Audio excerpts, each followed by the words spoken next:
Nous partons aujourd'hui à la découverte d'un hôtel particulier de style Napoléon III, construit au tout début du XXe siècle. Venez avec nous explorer son passé riche et son présent tumultueux.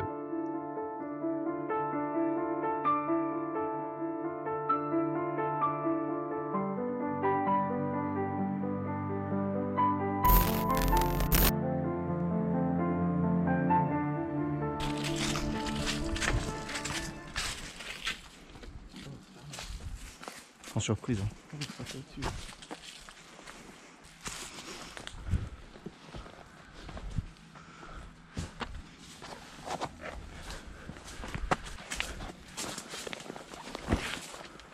Là, on s'apprête à entrer dans une maison bourgeoise qui est visiblement très bien conservée. Si vous voulez, je passe en premier. Les gars, Bonsoir. Oui, tout à fait. On a le même but que vous.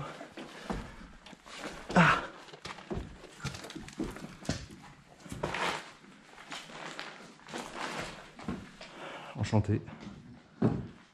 Cet homme, accompagné d'un acolyte et prétendant chercher une dame blanche que l'on aurait vue dans le lieu, est en vérité un pilleur vendant les meubles de l'endroit sur le bon coin. Bien qu'un peu étrange, tout existe dans le monde de l'urbex et nous les avons crus au départ. Ils se sont de moins en moins cachés durant notre visite et ont fini par nous annoncer tout fiers qu'ils avaient tiré un prix exorbitant d'un fauteuil avant de continuer sur une véritable liste.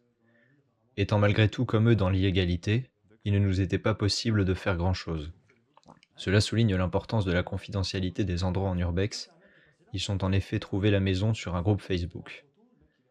Ils sont partis quelques dizaines de minutes et de photos promotionnelles plus tard, suivis dans leur départ par un enragé qui jurait qu'il lui avait volé son matériel de pêche.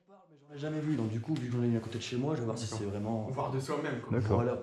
Donc là, on est entré dans la maison, le manoir. Et dans la première partie, on trouve un salon. C'est un peu le lieu qui nous a attirés quand on a voulu venir ici. C'est des photos de cet endroit qu'on avait vu. On est entré une première fois, il était assez délabré. On a pris la liberté de le ranger un peu. Et voilà.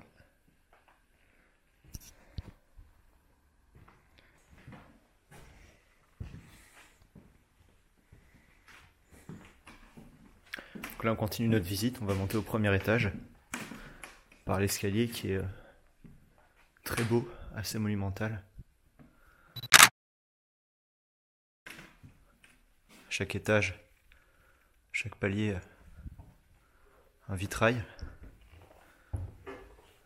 Pour l'histoire de cette maison, on n'a pas eu d'informations très claires pour l'instant. On essaiera d'en trouver plus. Mais il semblerait que ce soit un hôtel particulier de style Napoléon III, pour le style architectural, tout ça, et qu'il appartienne à une dame qui vivrait encore dans la maison de retraite à quelques centaines de mètres d'ici.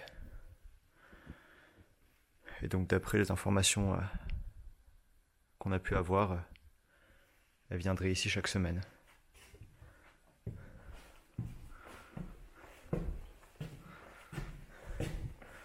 Ça ressemble plus à une légende qu'à un fait réel, étant donné l'état des lieux.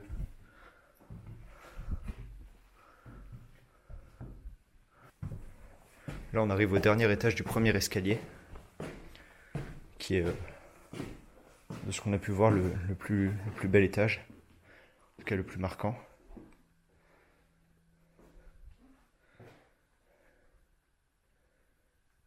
Ça, c'est le palier. Avant, il devait y avoir une peau de tigre à cet endroit, qui a été pillée, comme un certain nombre de meubles d'ailleurs.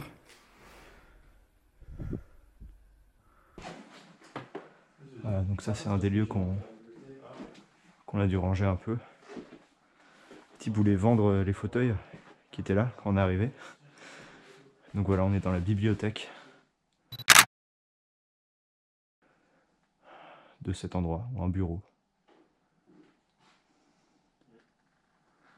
Assez impressionnant.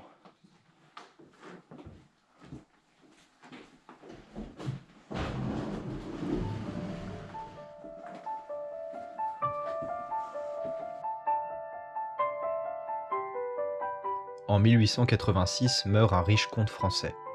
3 ans plus tard, la comtesse, veuve et ses enfants décident de vendre un immense terrain proche du château familial qu'ils diviseraient en 30 parcelles.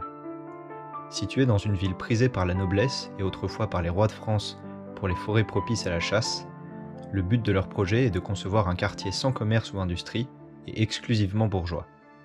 Pour faire ce tri, la vente est confiée à une de leurs connaissances et les prix sont très élevés. C'est donc sur l'une de ces parcelles qu'est construite notre maison. Le terrain fut acheté au tout début du XXe siècle par un riche négociant en fer et en charbon. À l'époque, son prix est de 7 500 francs, soit 141 375 € actuels. Pour donner un ordre d'idée, il aurait fallu presque 7 ans de salaire à un ouvrier de cette époque pour l'acheter. L'intérieur est évidemment à l'image de l'extérieur, luxueux et à la pointe de son temps. La maison dispose d'un système de chauffage à air pulsé au charbon, luxe inimaginable pour le grand nombre, mais aussi d'eau courante et d'évacuation des eaux usées. Son organisation suit le schéma classique des maisons bourgeoises de cette époque. Un vestibule au plancher massif pour accueillir les invités, plusieurs salons et pièces à vivre au rez-de-chaussée et souvent une bibliothèque. Toutes les pièces majeures disposent d'une cheminée en marbre, blanc dans le salon et de couleur dans les autres pièces. L'entresol et la cave sont réservés à la cuisine et au service, et le premier étage est l'étage des maîtres. Dans celui-ci, plusieurs suites chauffées et disposant chacune d'une salle de bain individuelle. Dans cette maison, ce luxe s'est étalé sur 2 étages, le premier et le deuxième mieux conservés. Les combles logeaient le personnel de maison, dans les chambres de bonne, plus petites et non chauffées. La dernière trace d'habitation de ce lieu remonte juste avant 2000. On raconte depuis que sa dernière propriétaire loge juste derrière, dans la maison de retraite. Le quartier est inscrit dans une zone de protection du patrimoine, et la valeur de l'endroit que l'on appelle parfois le Triangle d'Or est probablement la cause de l'attrait des pilleurs pour cet endroit en particulier. Merci d'avoir suivi cette vidéo jusqu'au bout, et à bientôt pour de nouvelles explorations.